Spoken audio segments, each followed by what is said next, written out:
¿Qué tal, señoras, señores? Bienvenidos un día más a Plató Abierto, edición viernes. Tenemos que excusar la ausencia de nuestra compañera, directora y presentadora de Plató Abierto, María Díaz, que no se encuentra hoy aquí, así que me toca a mí hacer las veces de presentador. Como todos los viernes, les comentaremos después un par de citas culturales importantes para el fin de semana, algo de ópera y algo de música. Pero ahora vamos a empezar el programa hablando de este libro, La conquista de América contada para escépticos, obra del escritor Juan Eslava Galán. ¿Qué tal? Muy buenas tardes. ¿Qué tal? Encantado de estar aquí. ¿Cuánto escéptico hay en el mundo? Y más si de historia hablamos, ¿no? Pues no hay tantos como debía. No hay tantos como debía. Debería haber más escépticos, sí.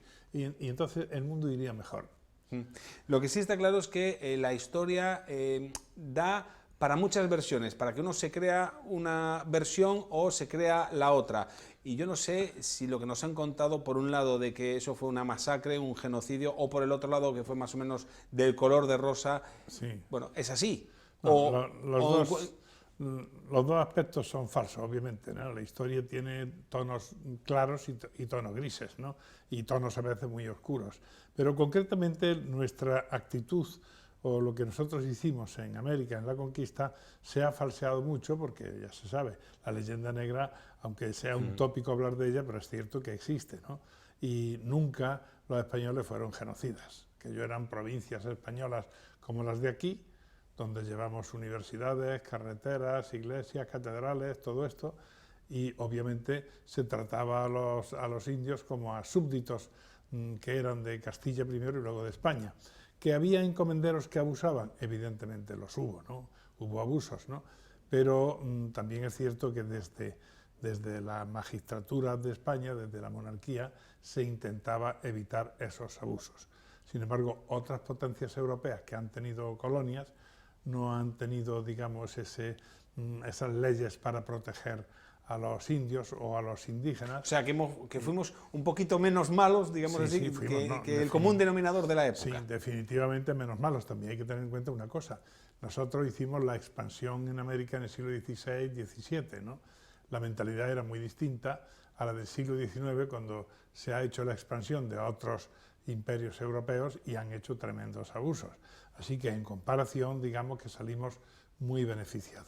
Y en cambio, el relato que se ha impuesto casi en los últimos años no es tanto ese como el de la leyenda negra. ¿A qué es debido? ¿Por un interés político? Sí, ¿por un interés, no sé, social? De todo. Cuando esto se extendió, claro, España era la potencia máxima del mundo, era la abusona, guerras en Europa contra los protestantes, invasión casi de Italia.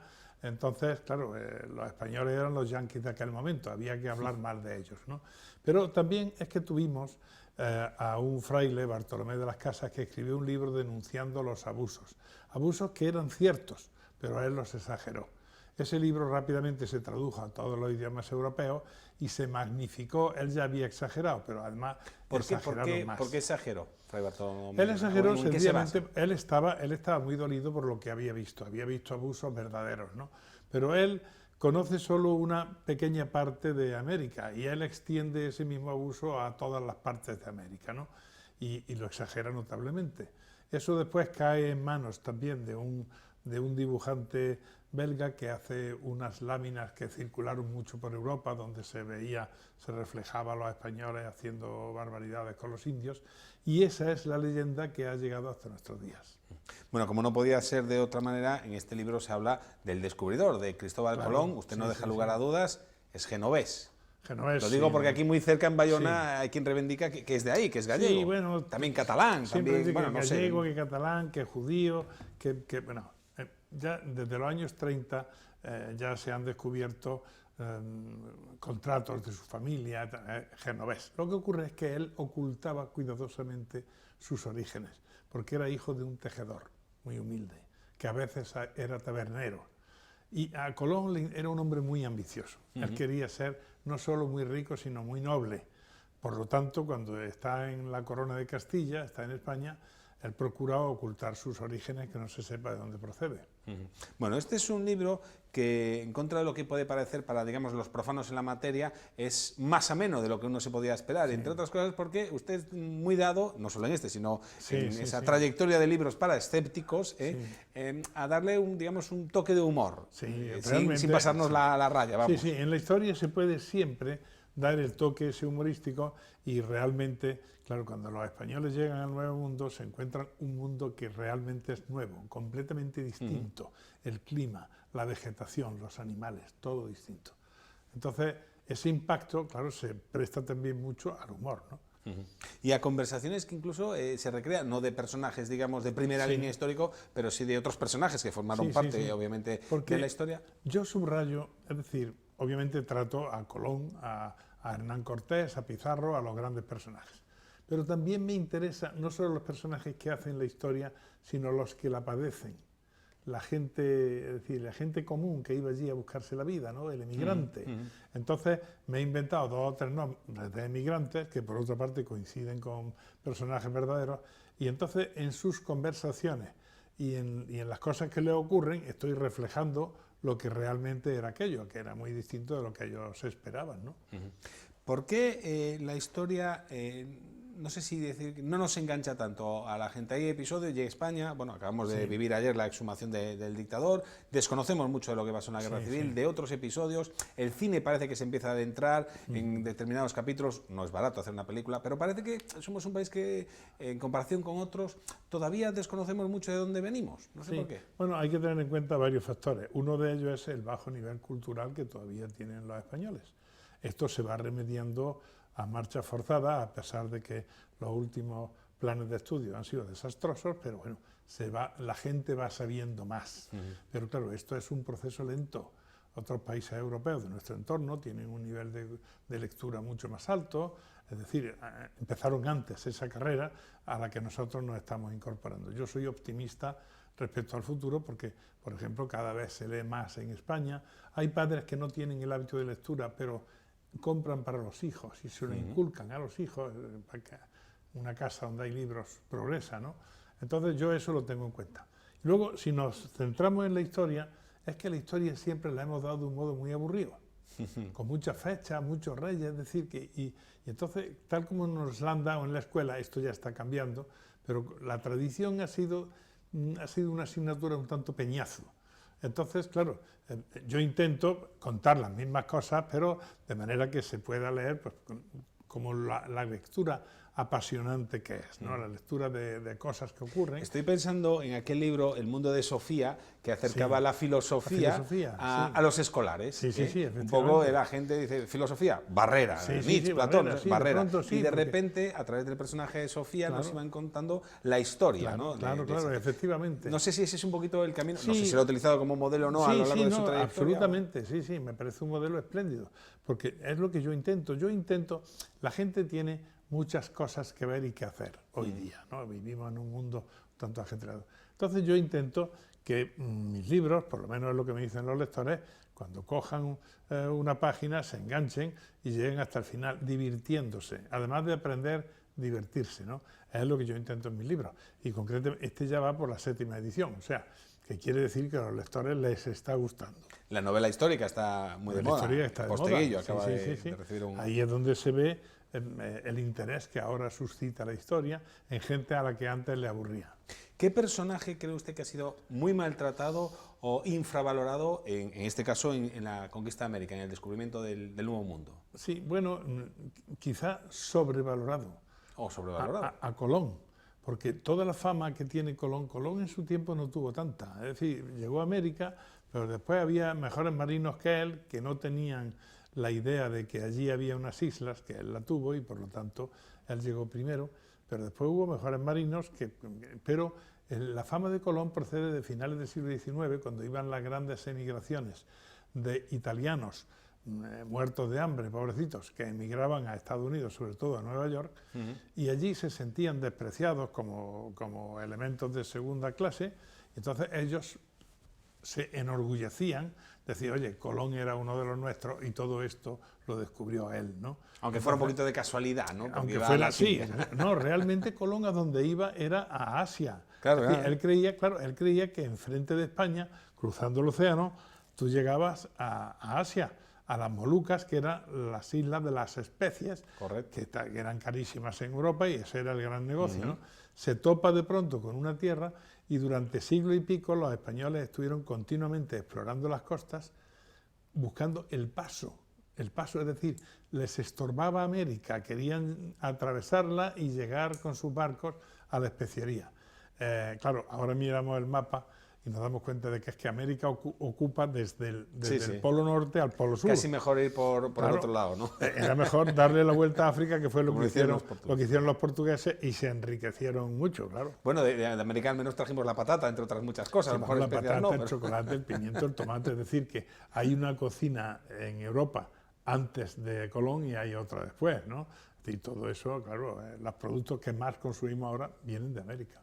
Bueno, pues vamos a terminar esta entrevista haciendo una recomendación a la gente que nos pueda estar viendo. Usted ha dicho que ya va por la 7ª edición, hay unos cuantos ejemplares, que decir que engancha, que gusta. La conquista de América contada para escépticos. Probablemente todos hemos leído ya muchos libros de historia en la escuela o tal, pero hay muchas formas de contar la historia, porque la historia nunca se repite y hay, bueno, pues muchos ángulos, muchas aristas, ¿no? Efectivamente. Esta es una más, entretenida. Bueno, pues invitamos a la gente a que se acerque, ¿no, Juan? Muy bien, estupendamente. Esta tarde a las 8 la presentamos en el Faro de Vigo, así en el Club Faro. Quedan invitados.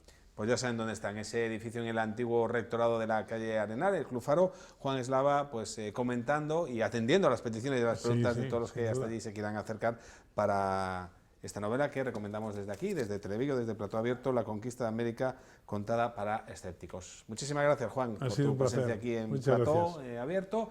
Les decía yo al inicio del programa que íbamos a recomendarle un par de citas culturales para este fin de semana. Vamos a empezar por la ópera, por Tosca. Se representa este domingo en el Teatro A Fundación. Nos han dicho que es una versión apta, digamos, para todos los públicos, que es una buena pieza para acercarse a este mundo a veces tan distante, como decíamos antes, de la historia, como es el canto, la ópera. Vamos a ver cómo nos la presentaban hace unos días y cómo nos invitaban a esta cita del domingo en el Teatro Fundación. El Barbero de Sevilla llega a Vigo actualizado, con una Rosina igual de oprimida que como la escribió Rossini, pero luchando por su libertad de los años 60 del siglo XX. Porque justamente es la primera vez dentro de esta era moderna en el que se empezó a hablar de libertad. No podíamos trasladar la ópera a hoy en día. Hoy es otro tipo de movimiento feminista, el Me Too. Hemos acudido en la 60-70 porque el personaje de Rosina necesita todavía de otra figura masculina para salir de esta prisión. Todo con una escenografía llena de luz y con la misma música que seguro que incluso los menos asiduos a la ópera podrán tararear. Barbero de Sevilla é unha ópera con música brillante, con música trepidante, lírica tamén a veces, e non é por nada que ten algunha das arias máis famosas da historia da ópera. De hecho, esta es la pieza idónea para iniciar aquellos no habituales en ambientes operísticos. Creo que es la ópera idónea para adentrarse en este mundo y también, como no, mimar al aficionado y recordarle que nosotros trabajamos con un arte que, a diferencia de otros artes, como el arte plástico, es un arte vivo y que no nos queda otra en el rol de la dirección de escena, como es el mío, de revisitar estas óperas y encontrarte con un texto y una música que resulta muy vigente. La Vigo 430 y el coro Rías Baixas se suman a un amplio elenco encabezado por Carlos Daza como Fígaro y Laura Barencha como Rosina.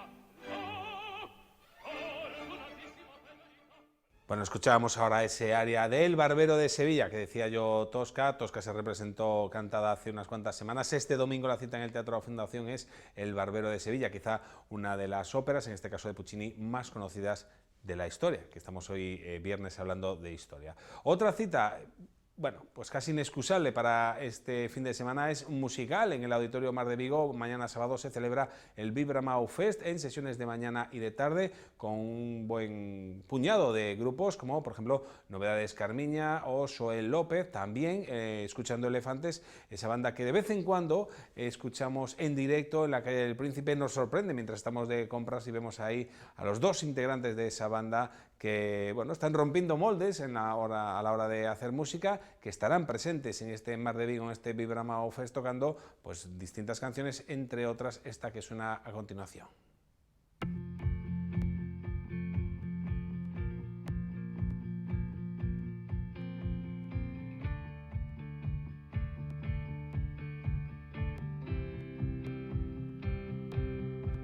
There will be light over your darkness.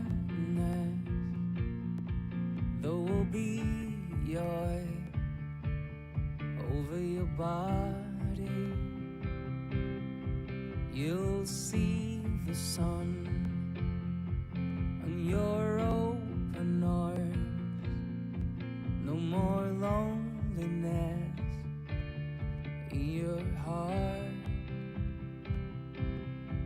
For all the dreams that we had and all the things we said, for all the friends we forgotten,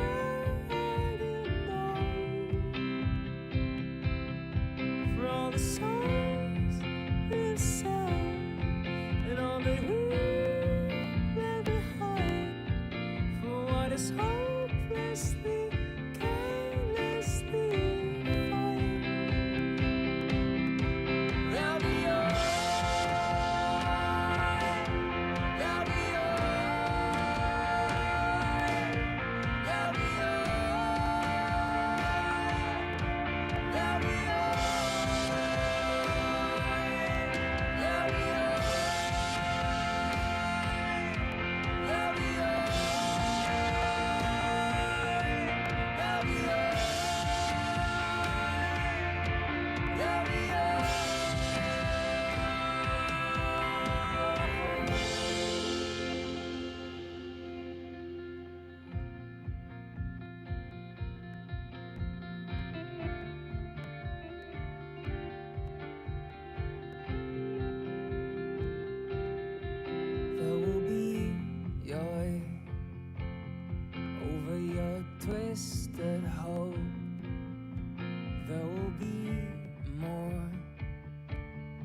Pues ahí estaba ese temazo de Escuchando Elefantes, ya saben, en el Vibra Mao de Festival, en el Auditorio Mar de Vigo este sábado en sesión de mañana y de tarde, junto a otros nombres, junto a otros grupos como por ejemplo Soel López o Novedades Carmiña. Y si tienen suerte, quién sabe si también se los topan, ¿por qué no?, en la calle del Príncipe. Ya hemos dicho que son asiduos de vez en cuando a tocar allí de manera improvisada. Si les gusta otro tipo de música, les recomendamos, por ejemplo, el domingo por la tarde en el Verbum, un festival de Acopovi, música coral, y si les gusta la ópera, ya lo saben, también el domingo por la tarde en el Teatro La Fundación hemos dicho El Barbero de Sevilla, un poquito de deporte, caminar, que no está mal. En Bouzas, el domingo por la mañana, está la carrera por la esclerosis múltiple organizada por Avempo. Hay muchas más ofertas, por ejemplo, en el cine, se continúa O que arde, de Oliver Lasse, cine galego, que fala dos incendios, y muchas otras películas, El Joker y demás que están en la cartelera viguesa. Muchas citas, pues, muchas oportunidades para pasárselo en grande el fin de semana. Nosotros, mi compañera María Díaz, volverá el martes con más Plató Abierto. Disfruten del fin de semana.